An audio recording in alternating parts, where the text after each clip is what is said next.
அதாவது மன்சூர் அலிகான் ஒரு விளம்பர பிரியர்.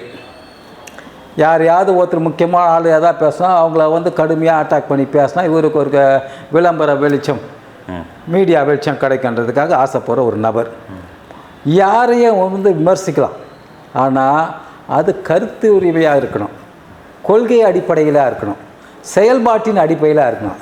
தனிப்பட்ட விமர்சனம் வந்து நீ அவரை சொல்கிறிய நீ மட்டும் யோகியனா, நீ உத்தமனா? நீங்கள் அந்த பேட்டி கேட்டிங்கன்னா அதில் சில வார்த்தைகள்லாம் நம்ம அதான் சொல்கிறேன், அதை வச்சு தான் சொல்கிறேன். அது அநாகரிகமாக நம்ம சொல்ல முடியும். அவர் சொல்கிறதுக்காக நம்ம சொல்ல முடியுமா?